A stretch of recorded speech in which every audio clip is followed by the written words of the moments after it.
Assalamualaikum warahmatullahi wabarakatuh. Nama saya Lailatul Farika, NIM D 2019-1044. Di sini saya akan menjawab beberapa pertanyaan UAS akhlak tasawuf. Baik, pertanyaan yang pertama yaitu berikan dasar bertasawuf dalam Al-Quran dan hadis. Pada dasarnya bertasawuf dalam Al-Quran dan hadis itu merupakan salah satu istilah dan bagian dari perkembangan ajaran Islam dari para sufi. Para sufi menjadikan Al-Quran dan hadis dalam bertasawuf ini mempunyai kedudukan sebagai ilmu tentang tingkatan dan keadaan. Tingkatan bisa disebut dengan maqam dan keadaan bisa disebut dengan ahwal.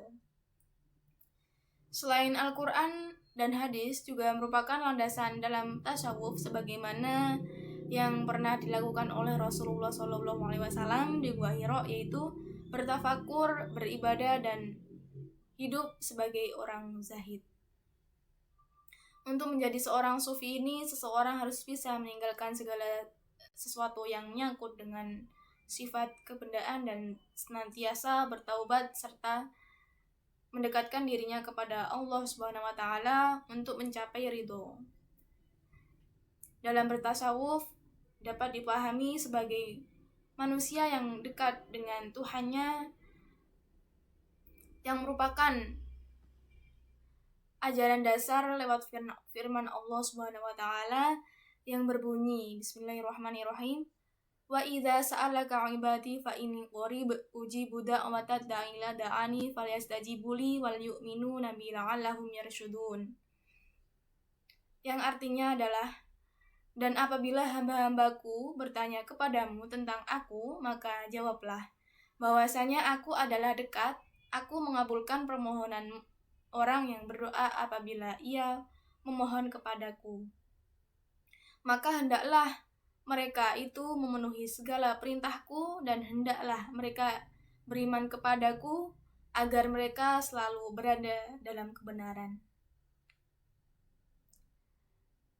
Untuk pertanyaan yang kedua yaitu jelaskan ajaran inti dan langkah-langkah dalam bertasawuf. Untuk mencapai derajat kemuliaan menjadi waliullah dalam dunia sufi dikenal sebagai istilah taroqi, yaitu jalan yang ditempuh dalam melaksanakan sebuah ibadah, dan langkah-langkah ini merupakan sebagai jalan supaya tercapai kedudukan insan yang sangat dekat dengan Tuhan. Adapun langkah-langkah bertasawuf ini ada 3 macam, yaitu yang pertama tahalli, yaitu yang berarti membersihkan diri dari sifat tercela. Langkah pertama yang dilakukan ialah kita harus mengetahui, menyadari betapa buruknya sifat tercela itu sehingga muncul kesadaran diri sendiri dan lalu menghindarinya. Yang kedua yaitu tahalli, yang berarti menghias diri dengan jalan membiasakan dengan sikap dan sifat yang baik. Langkahnya ialah membina diri sendiri agar memiliki akhlak karimah dan senantiasa konsisten terhadap langkah yang sebelumnya. Dalam hal ini ada beberapa yang harus diketahui, yaitu seperti taubat, khauf, zuhud, sabar, syukur, tawakal, mahabbah, dan juga ridho. Yang ketiga yaitu tajalli. Tajalli ini setelah tahalli dan tahalli bisa dilakukan, maka seseorang itu akan melangkah yang namanya tajalli. Tajalli yang berarti lenyapnya sifat kemanusiaan dan munculnya cahaya tersembunyi dalam hidup kita. Maka tajalli ini merupakan penampakan diri dari Tuhan sebagai cerminan bahwa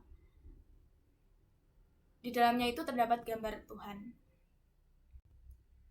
Berikutnya pertanyaan yang ketiga yaitu urgensi tasawuf bagi masyarakat modern.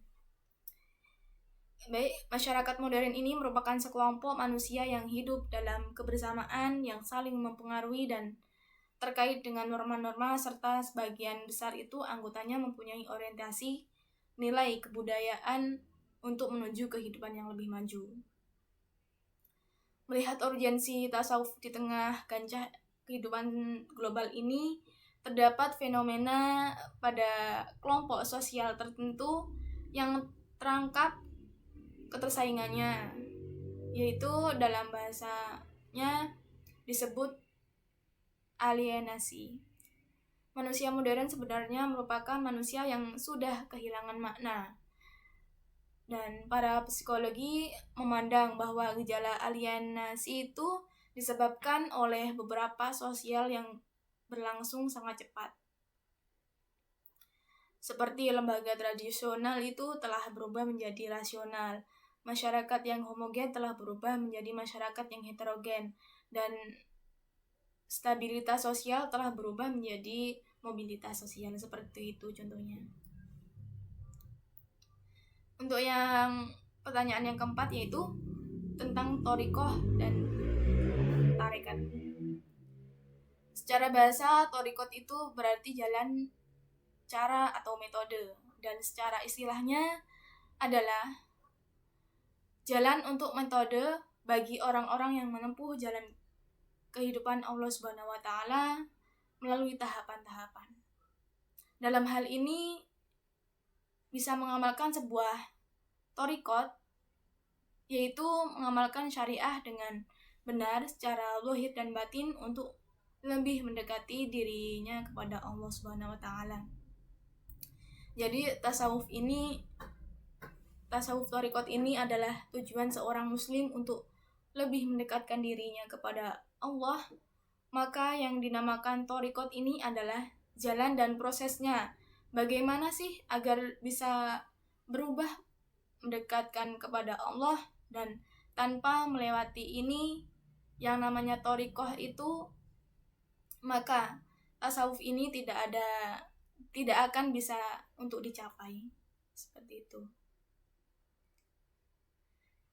Dan untuk pertanyaan yang kelima yaitu perbedaan antara cinta dan nafsu. Baik, setiap orang itu pasti pernah merasakan yang namanya jatuh cinta kan. Kita pasti tahu betapa besarnya bahagianya yang dirasakan ketika jatuh cinta tersebut. Nah, cinta itu merupakan anugerah dari Allah yang paling luar biasa. Sehingga cinta yang disisipkan ke dalam hati setiap orang itu seharusnya bisa membawa pasangan menuju jalan yang benar. Bisa saling menasihati, bisa saling mendukung satu sama lain. Akan tapi cinta itu terkadang suka bercampur aduk dengan hawa nafsu, dan pada akhirnya membawa seseorang itu dalam kecelakaan. Dan cinta ingin menyayangi, sedangkan nafsu ingin merusak. Nah, cinta itu akan munculkan rasa ingin menyayangi, melindungi, dan saling menasihati dalam kebaikan. Tidak ada perasaan ingin merusak pasangan atau menjerumuskan ke arah yang tidak benar. Berbeda dengan nafsu, yang dari awalnya itu mempunyai tujuan yang hanya ingin memanfaatkan dan merusak saja. Dan cinta itu dikendarai nafsu cenderung memperkuat pasangan ke arah yang tidak benar.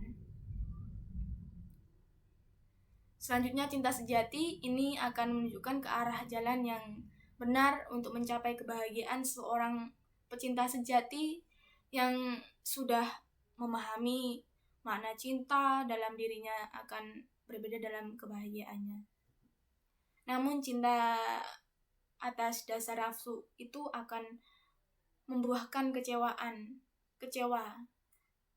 dan menyesal yang tidak terbendung. Nafsu itu membuat seseorang melakukan hal-hal yang tidak senonoh terhadap pasangannya, yang pada akhirnya itu akan membawakan kekecewaan tersebut. Selanjutnya yang terakhir yaitu Apa yang kamu lakukan jika kamu berada di posisi damar? Baik, dalam kehidupan pasti semua orang itu pernah merasakan kehilangan.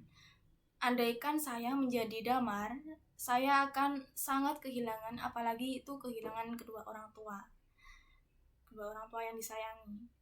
Dan saya akan melakukan berbagai cara agar bangkit bahagia dan berusaha sekeras mungkin untuk melanjutkan kuliah demi untuk mencapai cita-cita saya, yaitu dengan cara bekerja, semisal pekerjaan kayak jualan online ataupun Gojek, kurir, seperti itu yang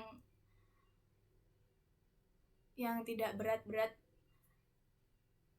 tidak apa-apa hasilnya sedikit tapi disyukurin. Dan alangkah baiknya mengurus keringanan UKT di kampus juga bisa. Jadi harus bangkit, karena saya percaya akan ada hal-hal yang baik yang tergantikan setelah musibah datang. Seperti itu. Baik, kurang lebihnya mohon maaf jika ada kesalahan dan kekurangan. Akhirul qauli, wassalamualaikum warahmatullahi wabarakatuh.